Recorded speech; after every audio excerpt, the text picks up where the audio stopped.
नफरत फैलाकर इस देश की एकता और अखंडता को कमजोर करने के लिए धर्मांध फैलाती है।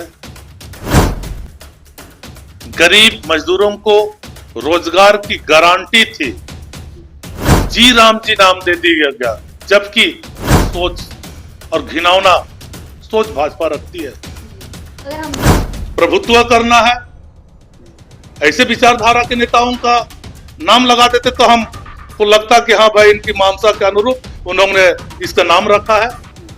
प्राकृतिक संसाधनों को और इस आजीविका से भरपूर संसाधनों को कब्जा करने की नियत से वह भ्रम फैला रही है और कुछ भी नहीं।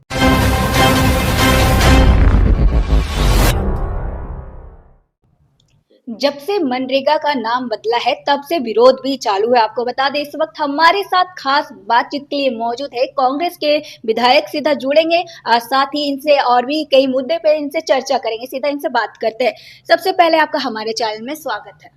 बहुत बहुत धन्यवाद जी, क्या कहेंगे, जब से मनरेगा का नाम बदला है विरोध स्टार्ट हो गया है एक, और आप जहां इसका विरोध कर रहे हैं इस पर आप क्या कहेंगे? और साथ ही बीजेपी इस पर आरोप लगा रहे हैं कि इनको क्या परेशानी हो रही है नाम बदलने पे, बहुत कुछ बोल रहे हैं, क्या कहेंगे आप? भाजपा आरएसएस से जन्मी है और आरएसएस की विचारधारा अलगाववादी विचारधारा रही है, मनुवादी व्यवस्था का समर्थन करने वाली विचारधारा है और प्रभुत्ववादी विचारधारा है। भाजपा इस देश में झूठी बातों को बताकर इस देश के लोगों को भ्रमित करती है, नफरत फैलाकर इस देश की एकता और अखंडता को कमजोर करने के लिए धर्मांध फैलाती है। और कांग्रेस और उस समय के जितने भी आंदोलनकारी रहे थे आजादी के, जो जिनकी सोच की वजह से आज हमारा देश दुनिया का सबसे बड़ा लोकतंत्र है और हमारा संविधान दुनिया का सबसे मजबूत संविधान है। आज आदिवासी, दलित, पिछड़े समुदाय जो सदियों से शोषित और उपेक्षित रहे थे, उन पर हुए अत्याचार और शोषण किसी से छिपा नहीं है। और भाजपा आरएसएस शुरू से चाहती है कि इस देश में हिंदू विचारधाराओं के अनुरूप मनुवादी व्यवस्था लागू हो और उस मनुवादी व्यवस्था के तहत आदिवासी, दलित और पिछड़े समुदायों पर अत्याचार हो, उन पर शासन किया जाए और उन्हें अपनी सुविधाओं के लिए उपयोग में लाया जाए। यही सोच को लेकर वे आजादी की लड़ाई से पीछे रहे थे। वे चाहते थे कि यह देश हिंदू राष्ट्र के नाम से इसकी पहचान बने और मनुवादी व्यवस्था के तहत शासन हो। उनके इस सोच के विपरीत हमारा देश दुनिया का सबसे बड़ा लोकतंत्र और आदिवासी, दलित, पिछड़े और सभी समुदाय, धर्म, वर्ग के लोगों को समान रूप से, शांति से, निष्पक्ष रूप से सब आगे बढ़े, सब उन्नति करें, आपसी भाईचारा का माहौल रहे। इस सोच के साथ बेहतर लोकतंत्र और मजबूत संविधान को बनाया गया और आज आदिवासी, दलित और पिछड़े वर्ग के लोग उन्नति कर रहे हैं, राजनीतिक में, सरकारी पदों पर और सामाजिक रूप से और आर्थिक रूप से आज ये वर्ग आगे बढ़ रहे हैं। इसी बात का तकलीफ है भाजपा को और इसीलिए ये आजादी के सभी क्रांतिकारी नेताओं का विरोध करते रहे हैं, कांग्रेस के उस समय के नेताओं का ये विरोध करते रहे हैं और उन्हें ये विलेन की तरह इस देश में पेश करने का प्रयास करते रहे। इतिहास को झूठे तरह से परोसने का काम करते रहे और इस देश में नफरत फैलाना इनका मकसद है। क्योंकि आज हमारे देश में उसी संविधान के कारण अमन चैन और शांति है, इसे बिगाड़ने का प्रयास भाजपा कर रही है, जिसके लिए उन्हें बहुत पापड़ बेलना पड़ रहा है। इस काम में वे नाकाम हो रहे हैं, इसीलिए वे कांग्रेस के उस समय के नेता और कांग्रेस विचारधारा के नेता और उस समय के सभी स्वतंत्र सेनानियों से ये घृणा करते हैं।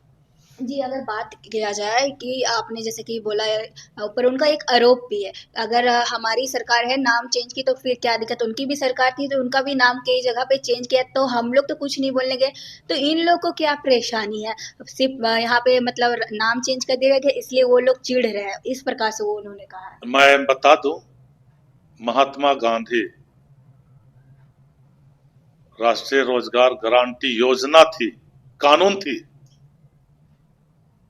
यह योजना नहीं कानून था और उस कानून के द्वारा मार्फत इस देश के गरीब मजदूरों को रोजगार की गारंटी थी और सिर्फ रोजगार की गारंटी नहीं, सामाजिक विषमताओं को और इस देश के ढांचागत संसाधनों को भी मजबूत करना इस कानून का मकसद था। लोगों को सामाजिक सुरक्षा, रोजगार की सुरक्षा और पर्यावरण को भी इसे संरक्षण देना इस कानून का मकसद था, जिसे बदलकर कानून का दर्जा से हटाकर इसे एक मिशन बना दिया और वो भी जी राम जी नाम दे दिया गया, जबकि उसको अगर आप पढ़ेंगे, विकसित भारत राष्ट्रीय गारंटी रोजगार मिशन, इसका नाम को अगर आप पढ़ेंगे तो पढ़ने का तरीका भी इनका गलत है। जी राम जी कहीं भी वैसा नहीं पढ़ा जा सकता है, लेकिन वे इस तरह से पढ़कर हमारे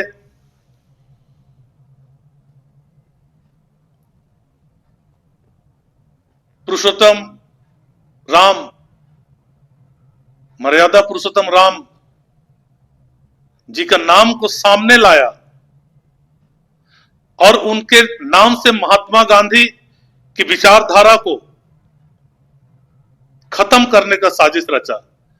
और जिस तरह से भाजपा के शासनकाल में मनरेगा का दुरुपयोग हुआ, मनरेगा में भ्रष्टाचार हुआ, आज उस भ्रष्टाचार को मर्यादा पुरुषोत्तम राम जी के साथ जोड़कर उन्हें बदनाम करना, कलंकित करना, कितना दुर्भाग्यपूर्ण सोच और घिनौना सोच भाजपा रखती है। अगर हम बात करें जैसे कि आप उनको क्लियर कर दीजिए, जैसे कि उनका ये भी कहना है कि बात यह है कि उनका जैसे कि गांधी जी के ही स्वरूप पे ये चला जा रहा है, महात्मा राम जी का नाम लाए, तो क्या राम जी का नाम से आप लोग को प्रॉब्लम है या नहीं है? क्योंकि उनका कहना है कि राम जी का नाम ऐड हुआ है इसलिए उन लोगों को प्रॉब्लम है। राम जी का नाम से कहीं भी प्रॉब्लम नहीं है। हम जब भी मुसीबत में होते हैं, जब भी क्लेश में होते हैं, जब भी परेशानी में होते हैं, जब भी हम पर शोषण होता है, तो मर्यादा पुरुषोत्तम राम को हम याद करते हैं। और मर्यादा पुरुषोत्तम राम जी के नाम से जो कानून का नाम दिया गया है, जी राम जी, कल को किसी मजदूर का हक छीना जाएगा, कल इस जी राम जी के तहत किसी का शोषण होगा, अत्याचार होगा, भ्रष्टाचार होगा, तो क्या पुरुषोत्तम मर्यादा पुरुषोत्तम राम जी का नाम बदनाम नहीं होगा? इस नाम के जगह वे लोग रख देते अपने नेताओं का। आरएसएस विचारधाराओं से जुड़े, इसमें नफरत फैलाना है, इस देश के लोगों को शोषण करना है, इस देश में प्रभुत्व करना है। ऐसे विचारधारा के नेताओं का नाम लगा देते तो हमको लगता कि हाँ भाई, इनकी मानसा के अनुरूप उन्होंने इसका नाम रखा है। मर्यादा पुरुषोत्तम राम जी को बदनाम करने की नियत से धर्म के नाम पर नफरत फैलाकर धार्मिक भावनाओं के आधार पर वे शासन करना चाहते हैं। वे ढोंगी है धर्म का, और उसका प्रमाण आज मिल गया।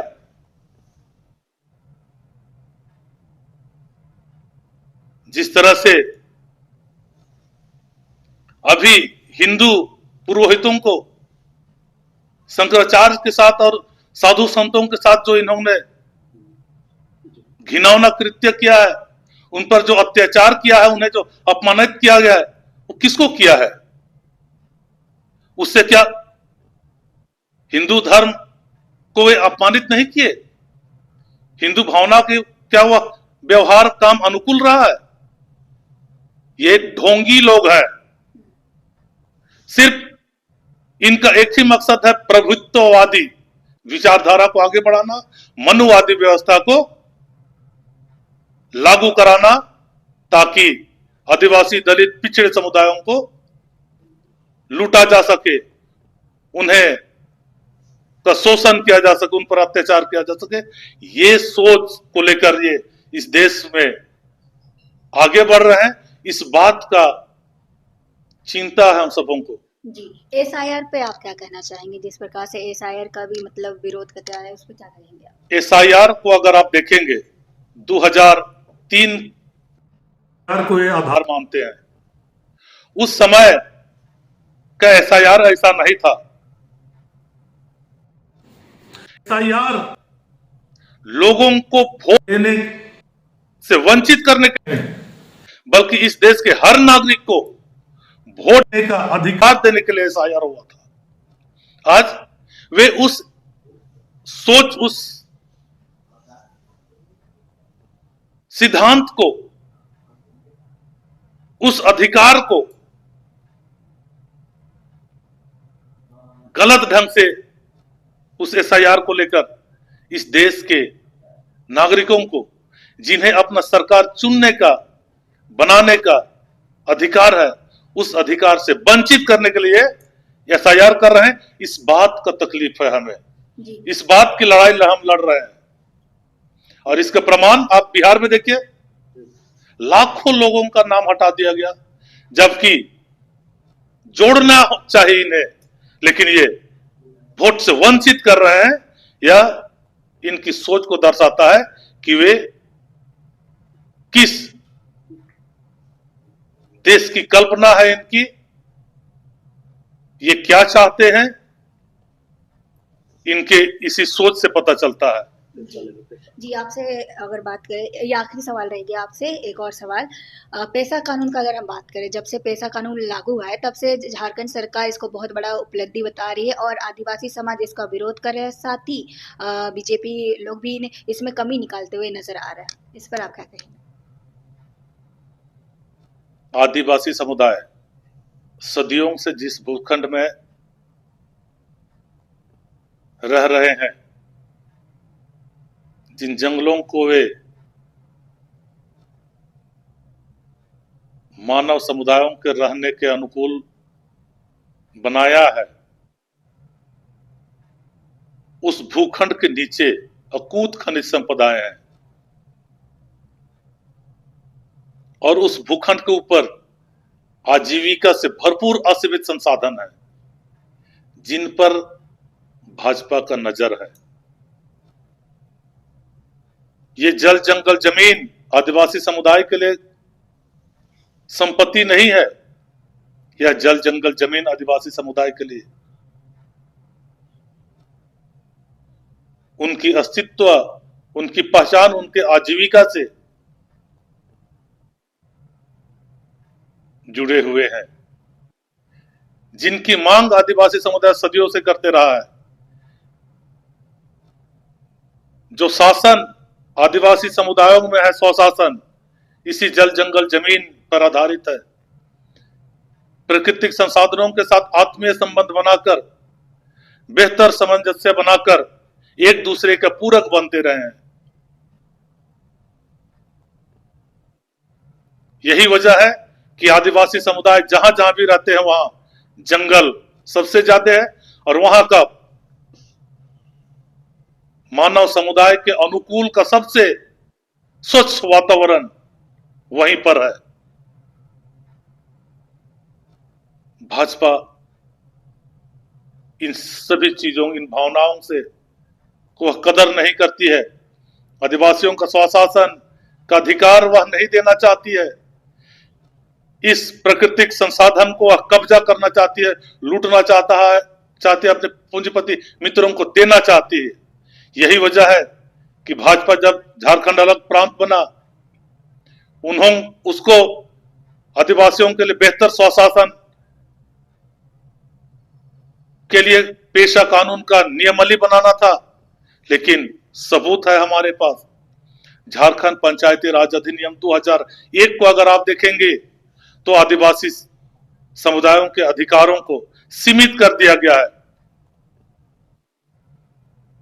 आदिवासी समुदायों को इस प्राकृतिक संसाधनों से वंचित कर दिया गया है और स्वशासन के अधिकार से उन्हें अलग रखा गया था। हमारी सरकार ने संविधान के अनुच्छेद उनके अनुरूप 5वीं अनुसूची के तहत जो पेशा कानून 1996 बना, उसका नियमावली बनाकर, उन अधिकारों को देने के लिए नियमावली बनाकर प्राकृतिक संसाधनों का अधिकार, स्वशासन का अधिकार, अपने सामाजिक, वैवाहिक और अधिकार संबंधी और छोटे छोटे लड़ाई झगड़ों का निपटारा ग्राम सभा स्तर पर करने का अधिकार हम दिए हैं। जल जंगल जमीन की सुरक्षा के लिए हम अधिकार दिए हैं। CNT act, SPT act, one अधिकार कानून की सुरक्षा का अधिकार हम उन्हें दिए हैं। इस पेशा कानून में प्राकृतिक संसाधनों का हम अधिकार दिए हैं।